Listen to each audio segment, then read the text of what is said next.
Welcome everyone to Memory Week 2021. Obviously, much different than we thought it was going to be.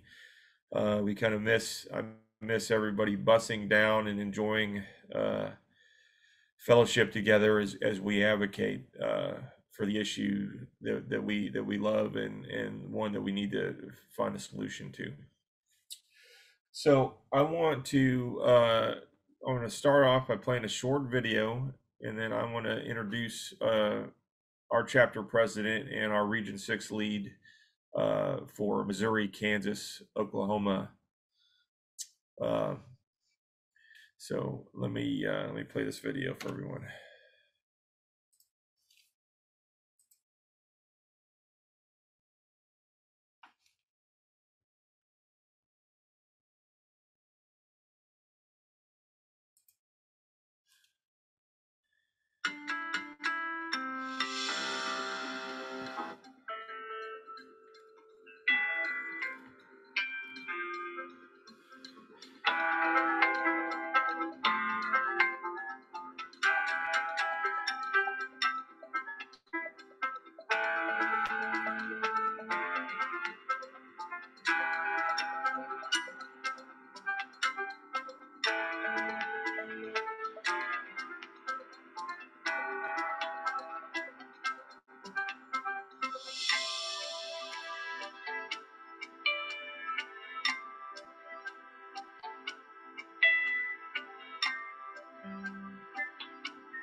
So I'd like to welcome our leader, Stacy Tulavaz, to give a few remarks about Memory Day.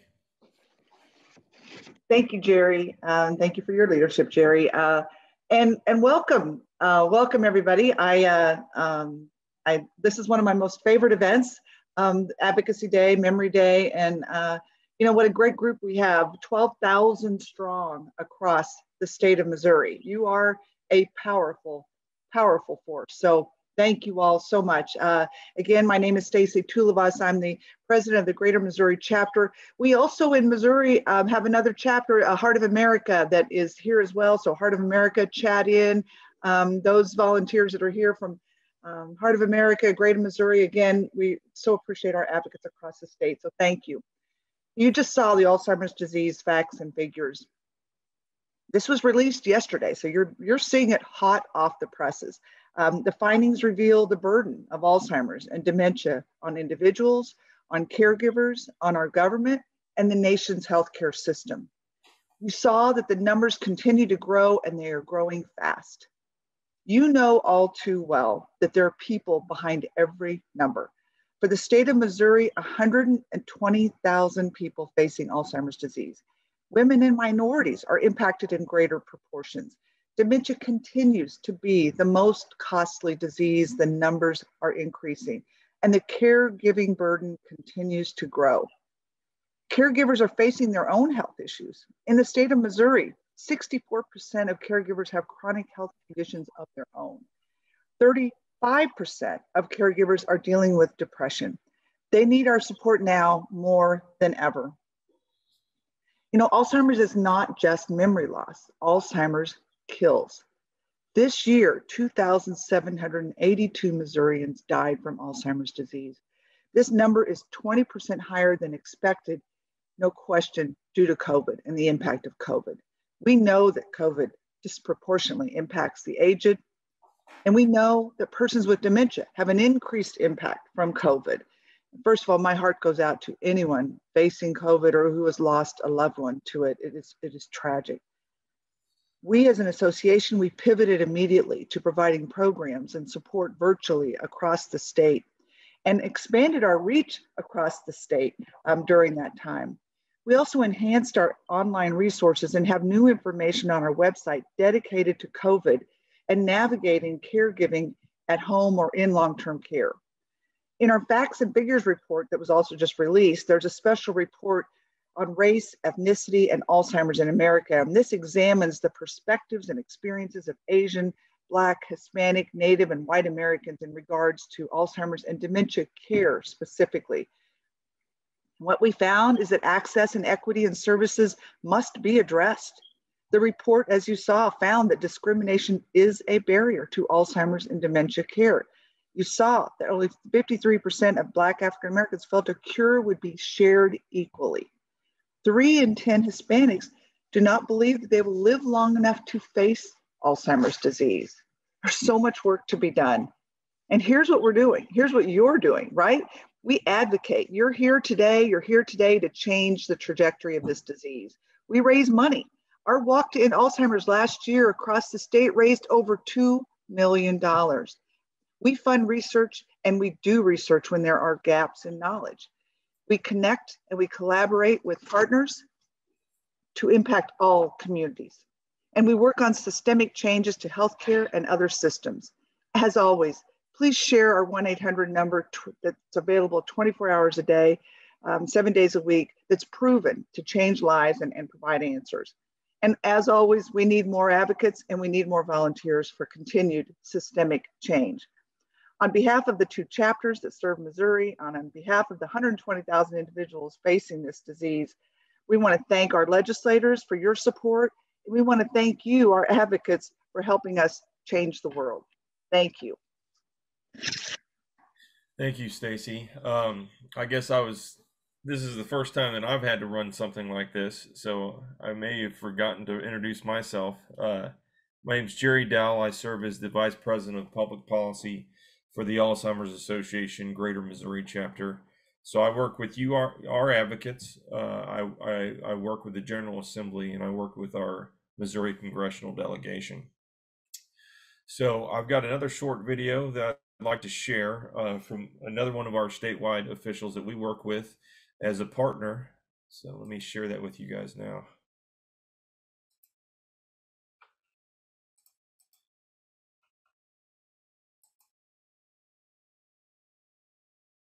Hello, I'm Jay Ashcroft. It's my privilege to be your Missouri Secretary of State.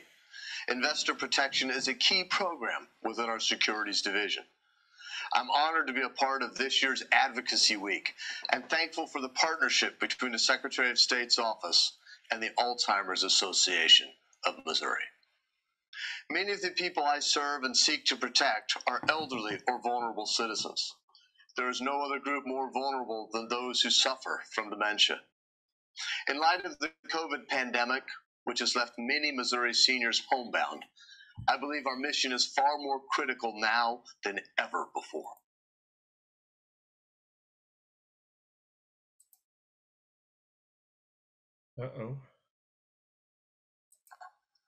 Studies continue to show that individuals who live in social isolation are far more likely to be victims of financial fraud than others living in group-like settings. Eager for companionship, they willingly take calls that they would otherwise decline, which often result in financial devastation. I encourage all Missourians to remain vigilant in the fight against fraud and abuse. Please be on the lookout for the following investment-related swindles. Avoid investment scams that target the elderly, offering COVID-related services or products. These investment frauds quite often claim to have little or even no risk. Let me be clear, all investments have risks. Avoid act now scenarios. These high-pressure sales techniques are intended to cause an immediate false sense of urgency. If it's a legitimate offer, there will be time to make an informed decision. And don't feel pressured to make a quick decision. Take your time and talk it over with an objective third party, someone you trust and who will check the facts regarding the investment opportunity. Avoid phishing frauds. This type of ripoff involves the scammer masquerading as a reputable entity over the phone, by email, or even by text. The scammer sends out phishing emails or texts to distribute malicious links or attachments that can access your login credentials or account information. Don't take the bait. Avoid affinity fraud. This is a type of scam where fraudsters work their way into the hearts and minds of individuals, groups, even whole organizations with the sole purpose of selling them fraudulent investment products. Typically, the scammer preys upon those who share a common interest. This could be a common church, temple, or fraternal organization or club.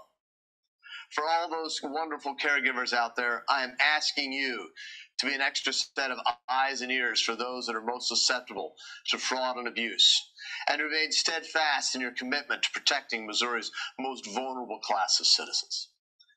If you have any questions or suspect securities fraud has affected you or a loved one, contact the Vulnerable Citizen Services Hotline at 855-653-7300 or go to MissouriProtectsInvestors.com for more information on how to file a complaint. You may also call the number or visit the website for a free copy of Protecting Your Investments, available in booklet, audio, and Braille formats. It's really as simple as ABC. Ask questions, be cautious, call the Secretary of State's Investor Protection Hotline at 800-721-7996 for more information. Thank you for what all of you do each and every day, and thank you for giving me the opportunity to participate in Advocacy Week.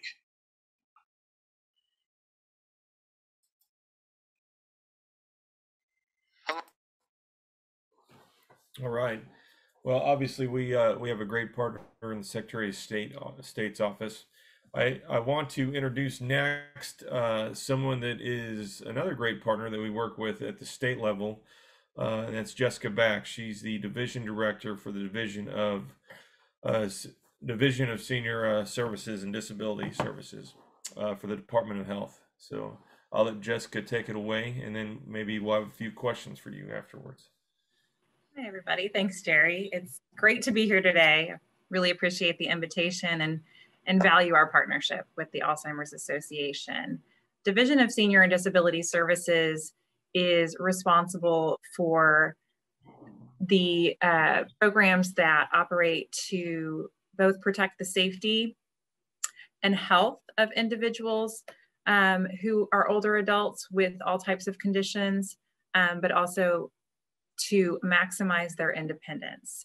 And we recognize that that also includes the caregivers who contribute to that independence and the overall health. It's, Stacy mentioned it, it's been an extraordinary year to be in the world, but also to be a caregiver or to be someone who is experiencing social isolation because of the high-risk nature.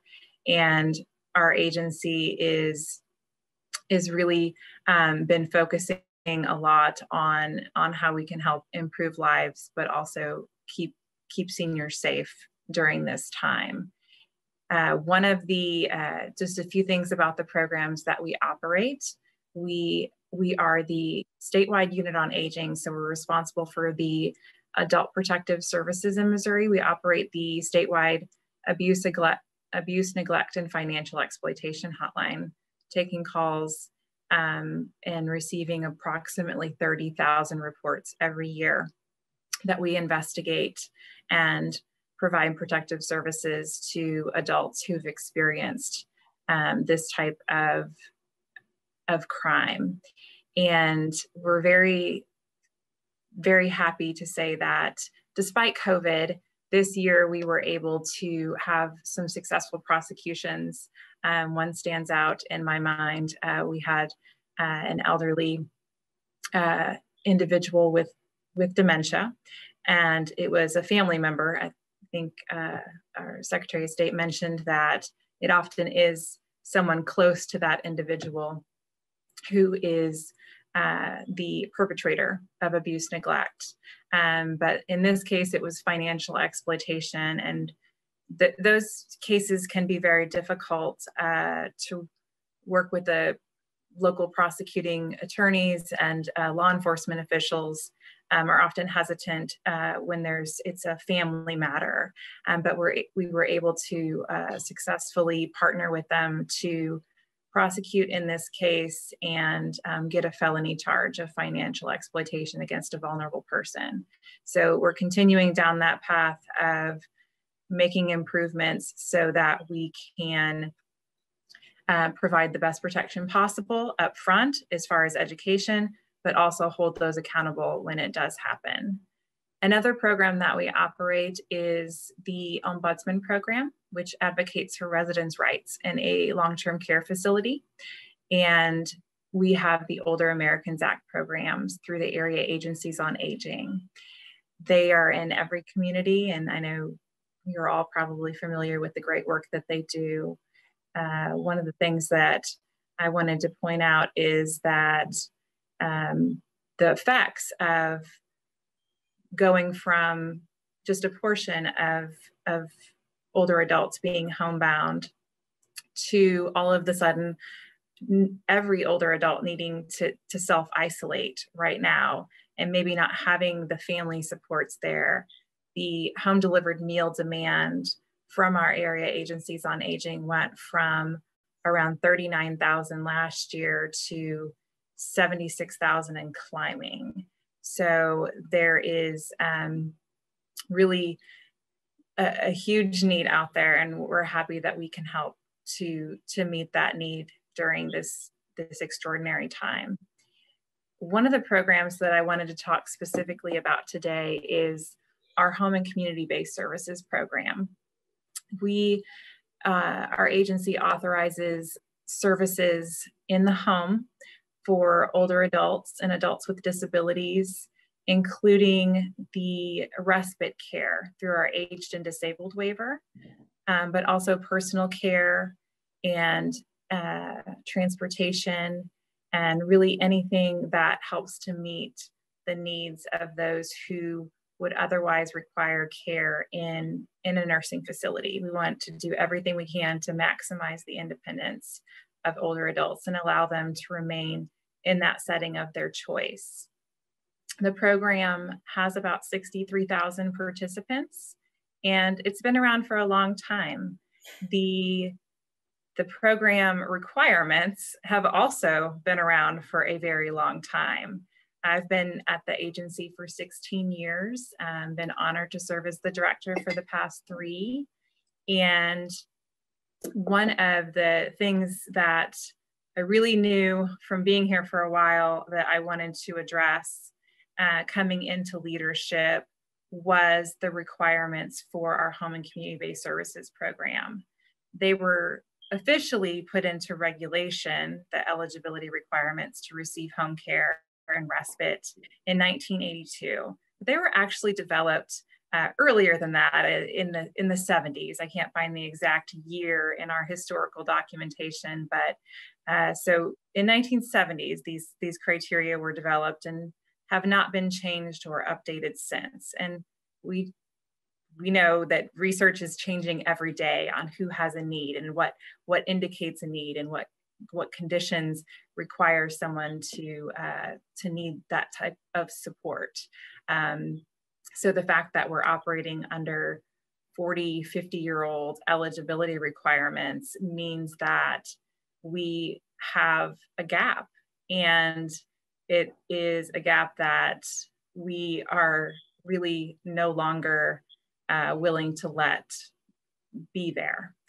And so we've been working on a project which Alzheimer's Association has been a great partner with, giving a lot of their time to give input to this, because one of the gaps in our current eligibility requirements is that often those who have dementia do not meet the eligibility requirements for the home and community-based services. And that is because those old eligibility requirements are based off of things that are not indicative of someone who's struggling with this type of disease. So for example, one of the things that is a current eligibility requirement or counts towards the eligibility points is how many medications do you take and how often do you see your physician, and do you take treatments like medicalized treatments? And there's a small section of points that are available for cognition, but it's tied into behavioral. So at that time in the 70s, they tied in mental health, developmental disabilities, intellectual disabilities, dementia, cognitive, all in one point area. And so someone who's even at the extreme level of being cognitively impaired wouldn't qualify for the program because there's only a small amount of points available in that bucket. So this is something that we're really laser focused on, and proud to say that after 4 years of development, we did a lot of national research. We partnered with the Robert Wood Johnson Foundation to look at how every single state determines eligibility for home care, and looked at states that had best practices, had updated their requirements recently. And we saw a lot of those states taking into account things like safety and the ability to do things safely, not just can this individual physically cook or take their medications, but can they safely do it independently? And so those are things that we incorporated into our model. And throughout the past 3 years, as we've gone through periods of public comment and input, I'm happy to say that we are now at a place where we have the eligibility requirements ready. That level of care regulation is out for public comment right now and would be implemented on July 30th of this year. So we are truly excited that that gap will no longer exist, because the side effects of that were really hard to watch. To see someone in need of assistance, especially respite for caregivers, and not be able to access that because they can't get the right number of points in eligibility requirements that are 50 years old, was very, very frustrating to us, because we couldn't provide a level of support to them that really is the mission of our agency and is the purpose of the program, and to allow them to remain independent in their community rather than going to an institution. And so we now have a separated section in the new model for cognition, but also a section for behavior, medication management, safety is a separated section.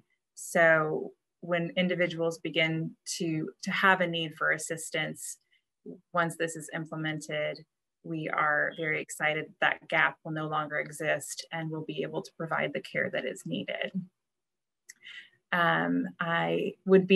That's kind of what I came to talk about today. And I really appreciate Jerry inviting me, and I'd be happy to take any questions. Absolutely. If anybody's interested in asking a question, they could type it in the Q&A or the chat, and I'll try to monitor both. But I do have a few questions for Jessica that I can start off with. We had long discussions about the cognition and the behavioral, and then obviously the safety issues. And we talked about the number of people we thought that it might add to the eligibility requirements. Do you have a thought of what that number would look like versus what it is now? How many more people might qualify under that scenario? Yeah, that's a great question. It's something that is really hard to quantify in terms of who could access the program that hasn't been able to previously. Because when those calls come in for help, we get a very limited amount of data on those individuals who are reaching out for assistance, and then we know that they don't qualify. But we know that around every year there are about 2,000 individuals who try to access care who are not able to. We also know there's kind of this unknown population of individuals who are maybe going straight to a provider agency, an in-home provider agency. They are also very familiar with that level of care eligibility that's been around for years. And so they'll often pre-screen and try to see if they'll meet the requirements before they even call in the referral to us. So we know that there's others out there that haven't even come out to us for help. Okay, we got another question. I got one question here. It's what should or could financial service companies be doing to do a better job of supporting the work of your department? So I appreciate the question. We have a work group of financial institutions that meet regularly with our Adult Protective Services staff. So if you want to reach out directly to me, I'd be happy to put you in touch with our Adult Protective Services management team, and we can connect you in with that group to be a part of the work that they do. Secretary of State's office is also a part of that group. That's perfect. I know that we as an association have commented on the level of care standards and what we think they should include. And you said that there's another public comment period that's open now. When does that close? And are the folks that are on this call and our advocates able to find it on the website in a particular place? Yes, I would be happy to send that to you, Jerry, so that you can send that out to a link to everyone who's attending.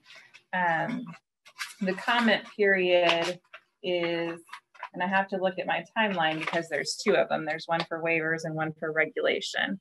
So the regulation comment period is through March 18th. So there's plenty of time to come out and provide support. We would appreciate that. Okay. Let me check the chat box in the Q&A real quick. I don't know that I see any other questions, but I'd like to thank you for joining us today and kind of sharing what I think is exciting news and updating something that's long overdue and will benefit definitely the population that we serve. So thank you. It's good to be here. Thank you, Jessica. Well, we're like all things in government affairs and public policy and advocacy. We are waiting on Lieutenant Governor to join us to speak to us. So I do have another video that I can play while we're waiting on him to join the call. So let me share my screen again. I'll play that for you. Let's see here.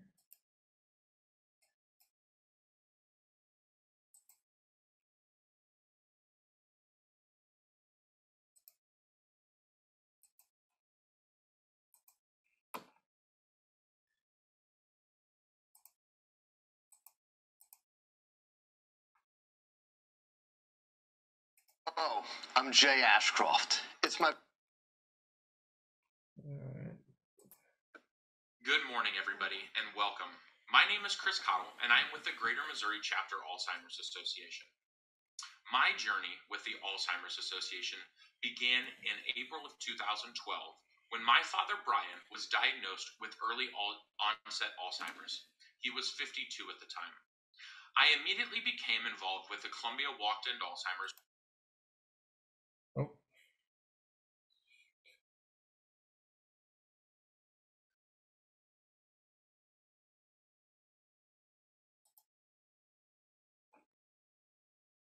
Where I served as a volunteer for a total of 7 years, the last 5 of which I was the event chair for the Columbia Walk to End Alzheimer's.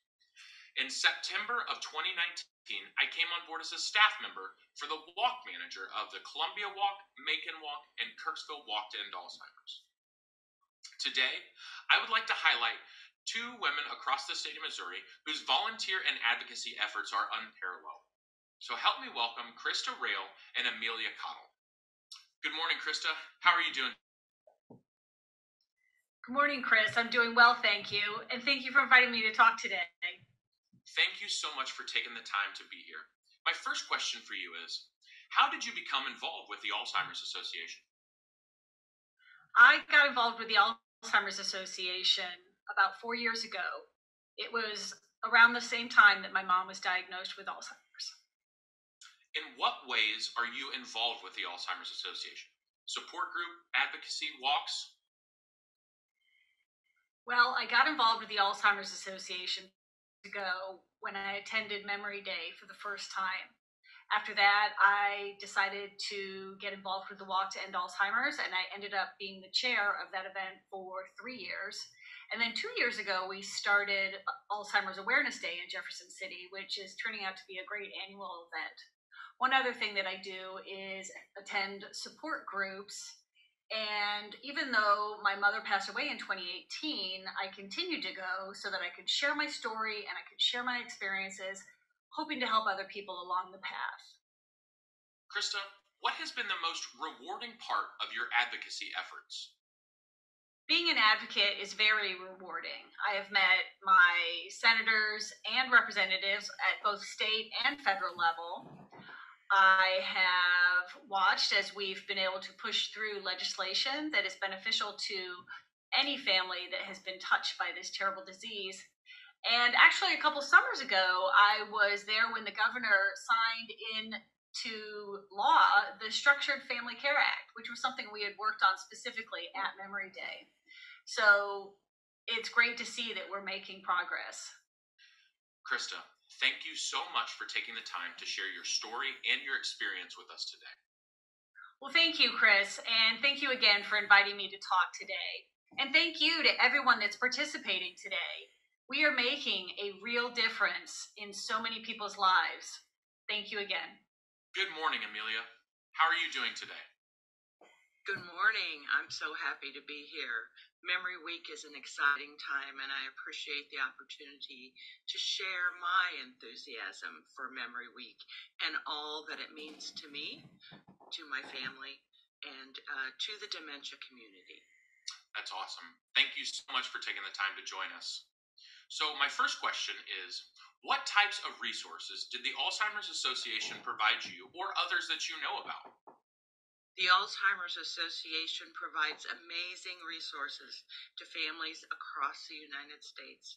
For my family, the 24/7 helpline, the respite funds, the education, the support groups have meant a great deal.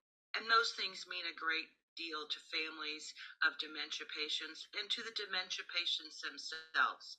The resources are amazing and so much appreciated.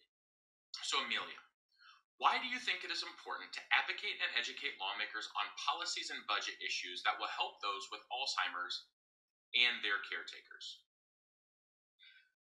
As you consider helping with Memory Week and helping advocate throughout the year, remember that our elected officials also have dealt with dementia in their families. If 6 Americans over the age of 65 will have dementia, then it has not escaped any of us. And they need to be reminded in their busy legislative work that what they can do to help us is a big deal. And your voice is a big deal. And I really appreciate everyone who takes the time to advocate with our elected officials. Amelia, what advice would you give to others who would like to become more involved with the Alzheimer's Association but might be a little hesitant to join? It takes time and effort to reach out to your legislators, but the effort makes such a difference. They hear your voice, they read your email, they hear your message, and they will listen because you're their constituent. So don't hesitate to take the time to send that email, make that phone call, help with Memory Week, and then continue to advocate throughout the year. Amelia, thank you so much for taking time to share your story and experience with us today. I really appreciate the opportunity to share my passion and advocacy and the reason why Memory Week is so important. I hope to get to see everyone at next year's Memory Day because I miss all of you. I've made a lot of great friends over the years, and everyone's effort and attendance and assistance is so much appreciated. Thanks again, everybody. I know this Memory Week wasn't exactly what we had planned this year, but Alzheimer's disease doesn't stop, and neither do we. So, on behalf of Jerry Dow, myself, and everyone at the Greater Missouri Chapter Alzheimer's Association, we want to thank you so much for being a part of today. Have a safe, happy, and healthy 2021.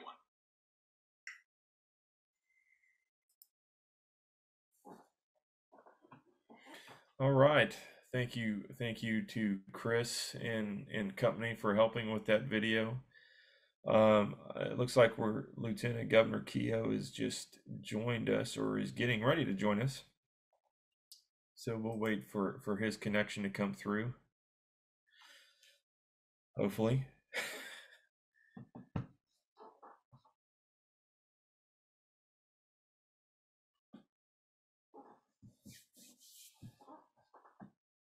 So while Lieutenant Governor is getting connected, I do have a few announcements. So I'll share my screen again real quick, and hopefully he'll get connected here in the next minute or two.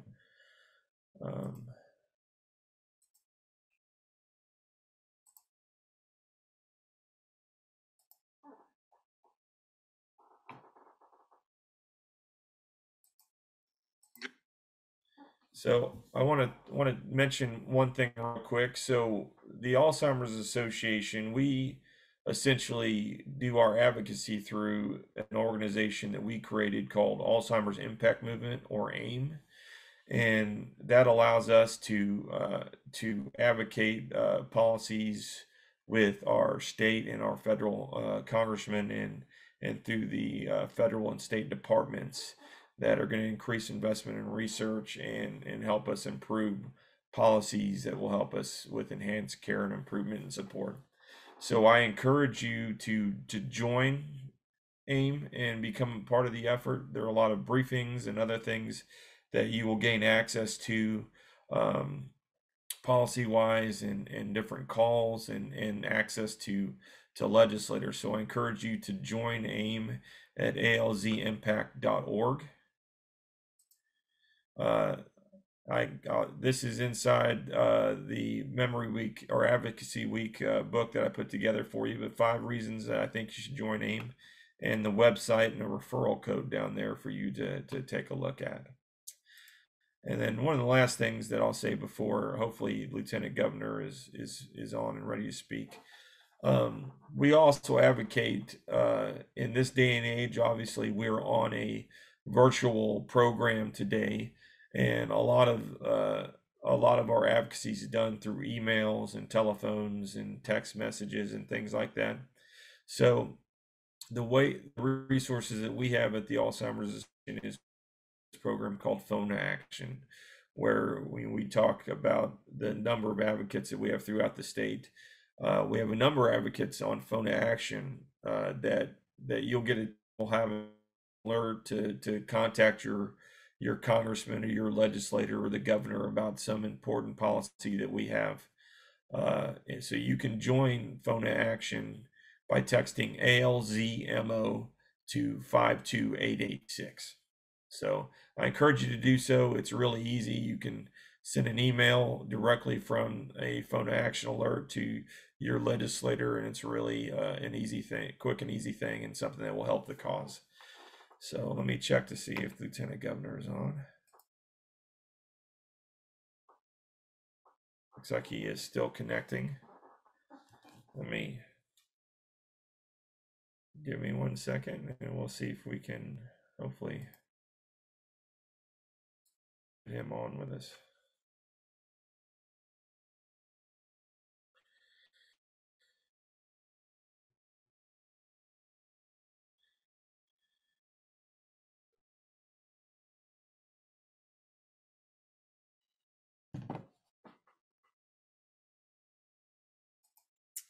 So it's like anything else with the technology that we have in front of us. I don't know if we're experiencing technical difficulties, but the Lieutenant Governor just opened up the Missouri Senate, gavelled the Missouri Senate in as we're back. Hopefully he will join us shortly. So, Stacy, would do you have any comments to make to the crowd?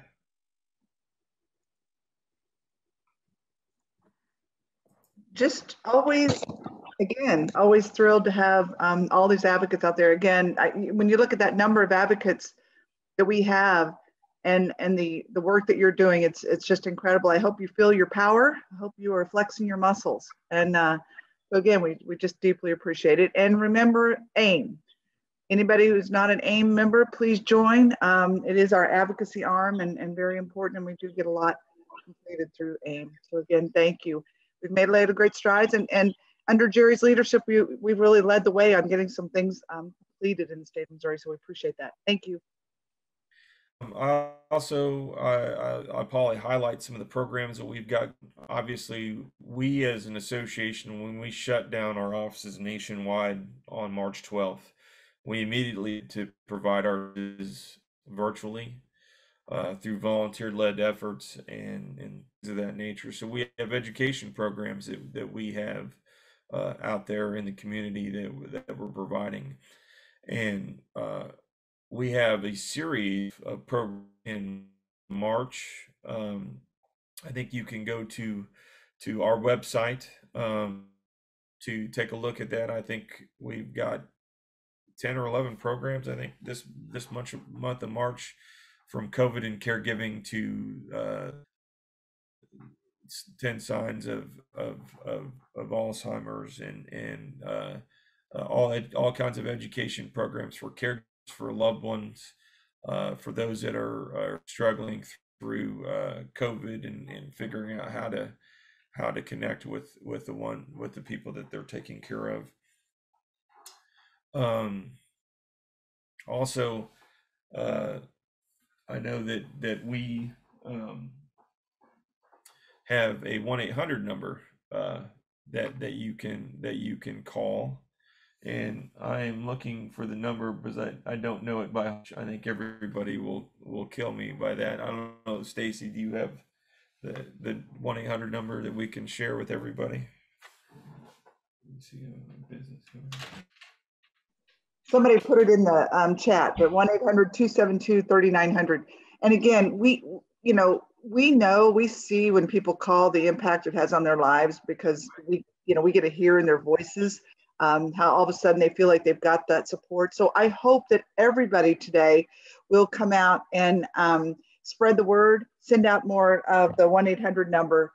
And so one thing that, if we have a little more time, John Berline, one of our board members, indicated that we should share that it just came out today that the Alzheimer's Association, on a national perspective or on a national basis, just received the #2 ranking in the country for peer-to-peer events. So things like the Walk to End Alzheimer's, only behind Cancer's walk. And it just tells you about, during the walk, we had fewer total people participate, but those that participated raised more money.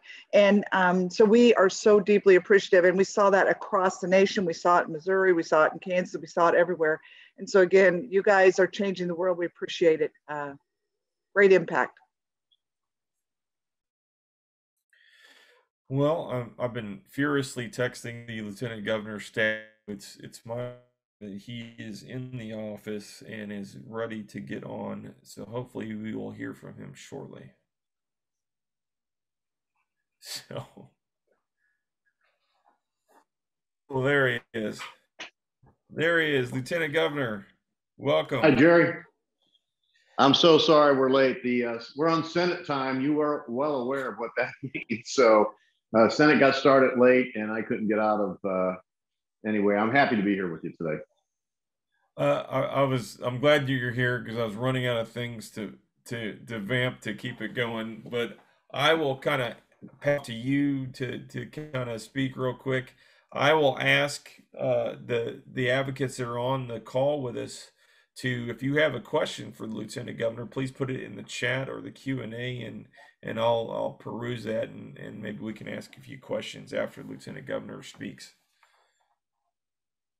Well, again, thank you so much for having me on. This is a great group that I'm happy to be associated with, and happy to help when I can on some of your issues. I was happy to help when I was in the Senate, and now using the platform we have with our office to advance awareness is something that's, I think Jerry would tell you, and many of you I've worked with over the past several years, near and dear to my heart. I went out and bought a new purple tie today because I wanted to make sure I was in the right uniform for the call and for the audience. So, but happy to promote that. I have several purple t-shirts, but they just won't let me wear them in the Capitol. So I went back to the old purple tie. So it's interesting and humbling position to be your Lieutenant Governor. I will tell you that many of you know my story. I'm from North St. Louis City, youngest of 6, single parent, raised in an atmosphere that I never thought I'd be in politics at all. But to go from the Missouri Senate and now actually be elected to everybody by the Missourians to represent as your Lieutenant Governor, I just want to tell you thank you.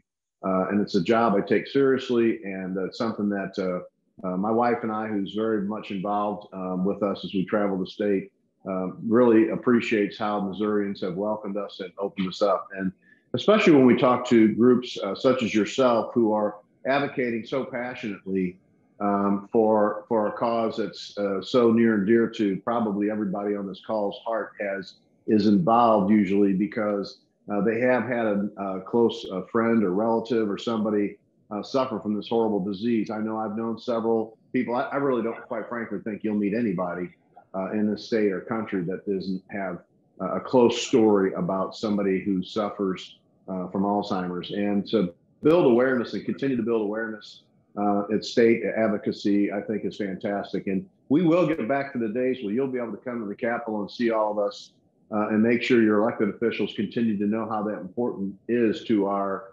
citizenry. But in the meantime, I understand the virtual pieces are in place, and we will get through this. Let me just tell you, our numbers today are looking really good. We're on a good track with the new J&J vaccine, and I'm hopeful that we'll work our way through this very soon.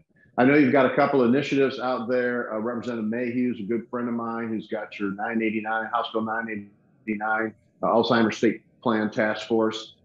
He's actually my state representative for our farm down in Pulaski County. So I work with Don on a lot of issues. And then, of course, the Senate carrier of that, Senate Bill 523, Senator Bill White, great friend, very passionate about the Alzheimer's issue. He's an attorney by trade. His wife is a surgeon. You couldn't have two better sponsors than Representative Mayhew and Senator White. And certainly in my role in the Senate, I'll be happy to help Senator White do what we need to do to get that bill heard, and if the bill comes over from the House, work with the floor leader, Senator Rowden, who I know is supportive of issues and awareness for Alzheimer's. He will absolutely be engaging to help us as well. And then last but not least, watching your budget line, I know you've got a Alzheimer's specific respite care line request. I work very closely with Senator Dan Hegeman in the Senate and Cody Smith in the House on budget issues. So we'll keep an eye on that and try to make sure that we can figure out ways to help bring awareness and care to those who need it. I just wanted to kind of end before we take questions and know that one of your big sponsors and supporters at a national level, of course, is Roy Blunt. And he's been great for me to learn from and work with. And very few conversations I have with Senator Blunt without him bringing this issue up. And so you've got a great person on your team when you've got Roy, and much of our other federal delegation, obviously, is helpful. But Roy has really taken this thing on, and I'm appreciative of him. I know you guys are as well. So, Jerry, I'd be happy to answer questions. If they're really tough questions, you can write them down and we'll give them to somebody else to answer. But the easy ones, I'll be happy to do. Well, let me check the chat box and the Q&A. I know that that one of our board members, obviously, let me see, he's got a question here. Because do you see any opportunities for us to better present our cause to the Missouri legislators? So is there a different way that we're not accessing currently? Well, I mean, I don't think there's anybody in the Capitol who isn't aware of when in the days when you were in the building, there wasn't anybody who wasn't aware you were here because of the shirts and the colors that you would wear. I think that is ingrained in people's heads, so that's a good thing.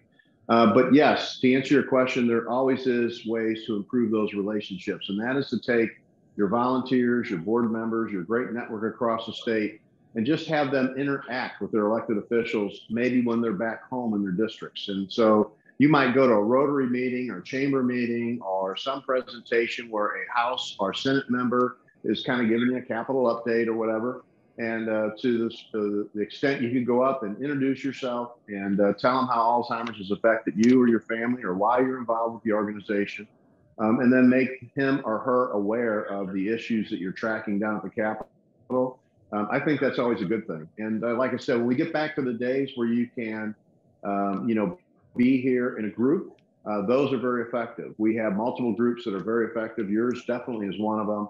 I always tell people about Cowboys on the Capitol. Today is one of their days. You'll know they're here because there's 6 or 8 men and women walking around with cowboy hats on.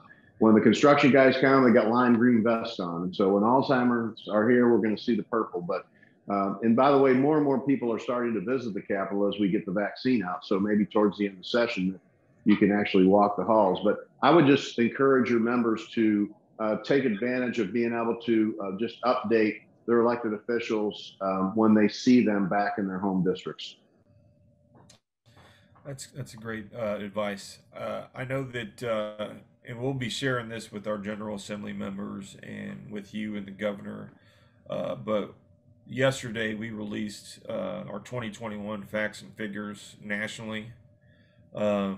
That has some pretty staggering numbers in relationship to the impact that COVID has had on Alzheimer's and dementia, and those in disparate, diverse populations. So I know that's something that we're looking at, obviously, with the rollout of the vaccine.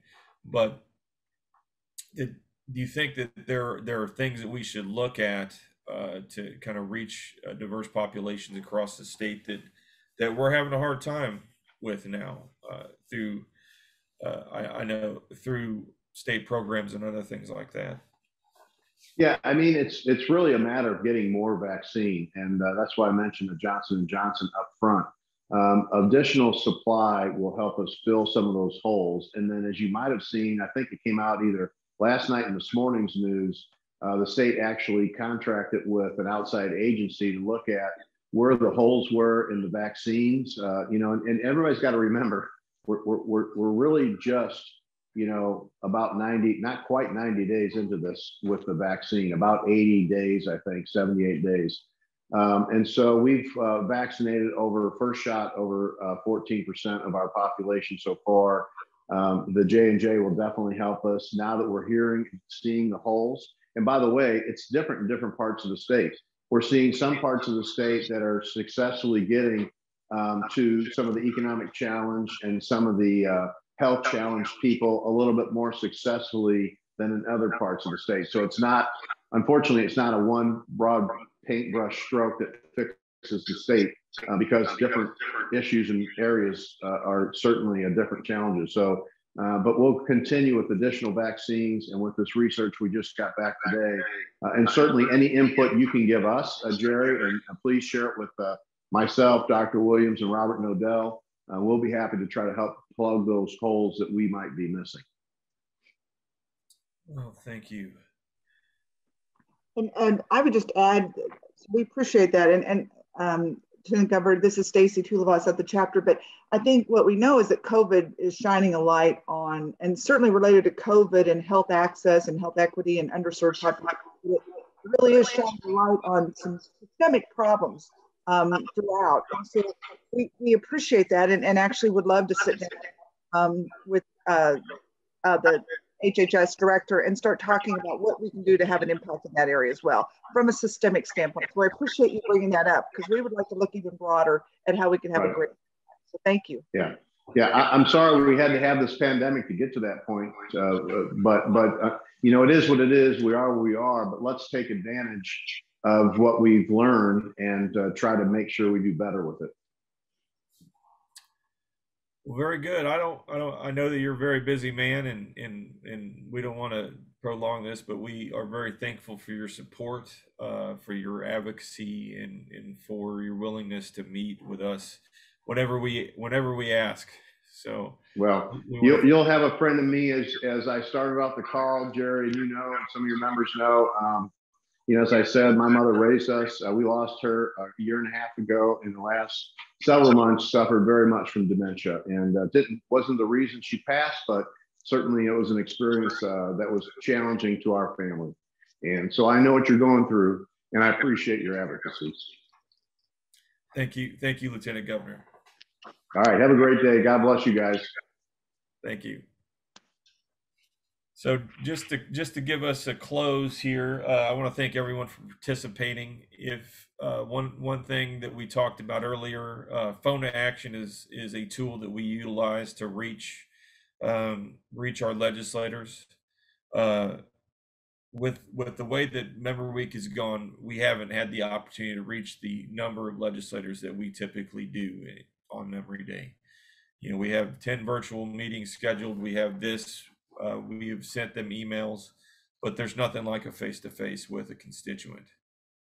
So, you know, going from 90 to 100 meetings in a day to 10 in a week kind of limits what we're doing. But if you are a member of Phone to Action, you have received a text message to continue helping us push forward that message.